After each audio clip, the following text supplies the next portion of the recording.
Get ready to feast your eyes on 10 of the most rare muscle cars ever made.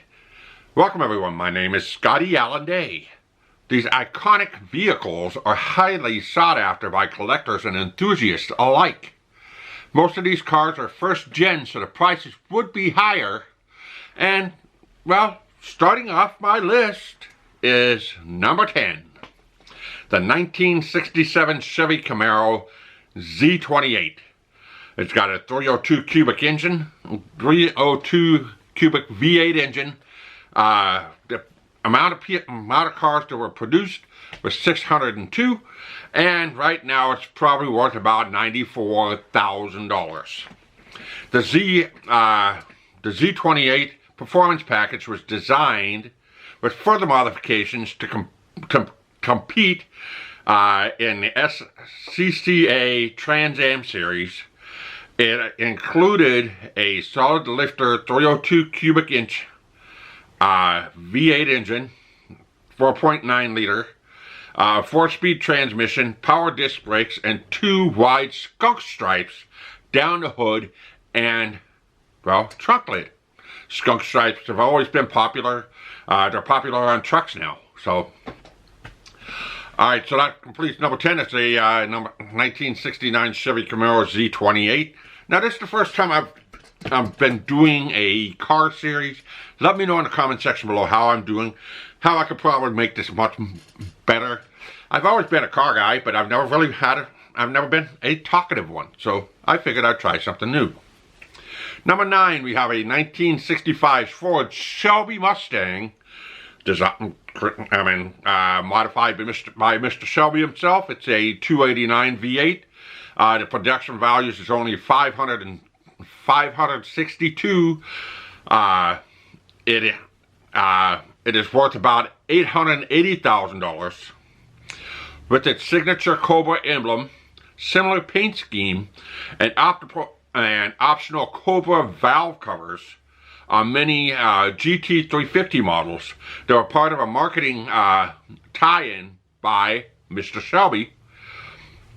The 1965 Shelby Mustang had a Windsor 289 cubic inch V8 engine, modified with a large 4-barrel Holley 725 CFM carburetor.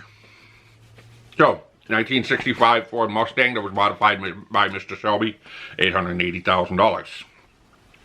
Number 8 is a 1969 Mercury Cyclone Spoiler 351 V8 engine. The production values are about 519. It's worth about $100,000. In January 1969, the Mercury Cyclone Spoiler, Cale Yarborough and Dan Gurney special option packages became available. This value package came with a list of minimum equipment, which included a 351 351 V8 Windsor engine with dual exhaust, blacked out grille, and two-tone paint. And that's the 1969 Mercury Cyclone. Number 7 is the 1972 Oldsmobile Hearst with a 455 V8. There's production values. There was about 600 of them made. It's worth about $115,000. All 1972's part petition for the for the HO came with a 455 cubic inch engine and a dual gate shifter on the TH400 transmission.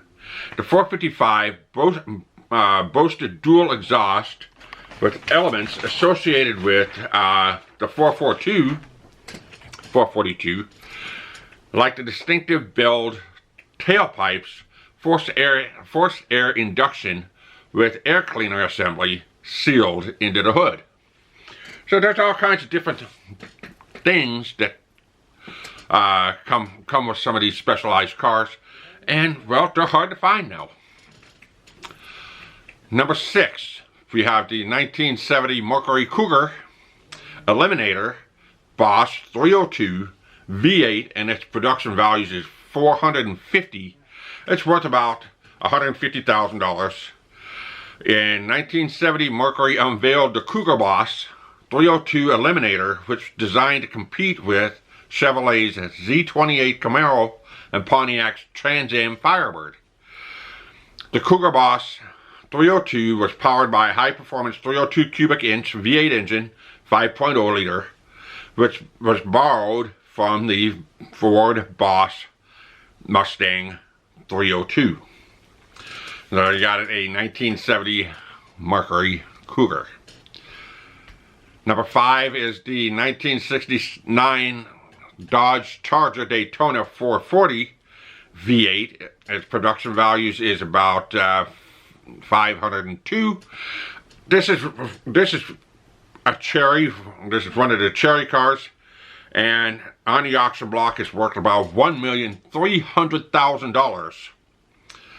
This road-going version of the model was powered by the Hemi 426 7 liters with a 425 HP, slightly more set it than the 375 horsepower 440. A tuned racing version reached speeds in excess of 200 miles an hour, over 320 kilometers per hour on oval racetracks. So, there you have it. That is the 1969 Dodge Charger Daytona 440. Only 440 of them made back in 1969. Number 4, we have again another 1969 Dodge Charger 500 V8. Its production values is only $392, but it's only worth about $70,000 on the auction block. The 1969 Dodge Charger 500 is the only one known to exist with the 425 horsepower Hemi engine, 4-speed manual transmission, special order Omaha orange paint, a no-rust car sold new in California. It retains the original sheet metal and original drivetrain. It is well documented with a Creative Industries master list and fender tags. So there you got it. A 1969 Dodge Charger Daytona 440. Oh, wait a minute. Dodge Charger 500. Sorry about that. Like I said, I'm new to the car thing. I should have mixed the list up a little bit, but hey, it's number 4. Number 3, you have a 1971 Plymouth Sport Fury 440 V8 engine. Its production values is about $375. It's only worth about $35,000. For muscle-minded buyers who wanted to experience the straight-line performance from the comfort of a full-size car, Plymouth produced for 2 brief years the Plymouth Sport Fury. In a nutshell, the GT offered the same almost engine packages as the Roadrunner and GTX, but dropped into Plymouth's largest platform, the Fury. The Fury's C-body, which boasted a generous 420-inch wheelbase and overall length of 18 feet. Now, a funny thing about this Plymouth Sport Fury was a lot of people would like to purchase these because they were inexpensive, they were a muscle car, and, well, they would actually go and race them for pink slips to try and get the better car. And pink slips is when you're driving down an aqueduct, or if you're on a drag strip and you say, hey, this guy in this Dodge Charger, I want the Dodge Charger, but I've got to make sure that my Fury beats that Charger. If my Fury beats that Charger, I get the Charger that I want. So that's what basically what pink slips are, and they use the Fury for that quite a bit. Number 2 is a 1965 Ford Shelby 427 Cobra There was, why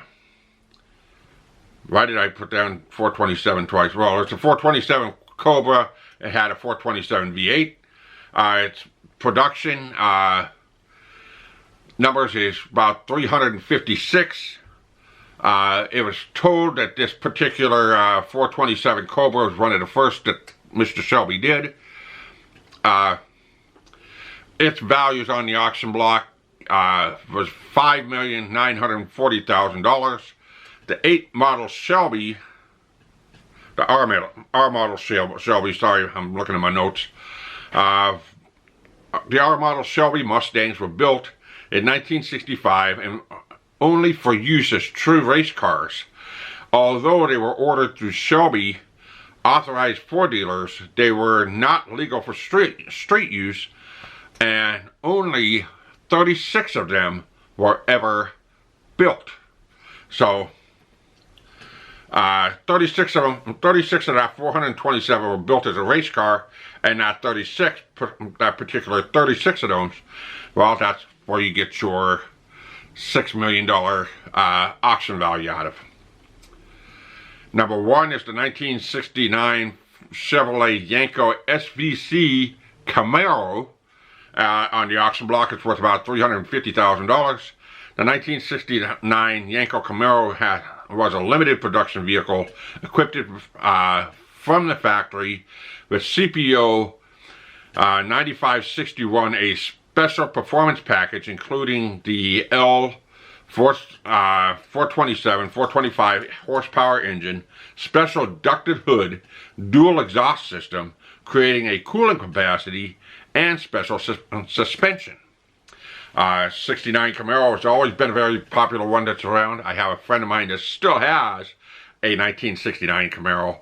It's sitting underneath the tarp in front of his yard, and he used to basically terrorize everybody in the neighborhood with this particular Camaro.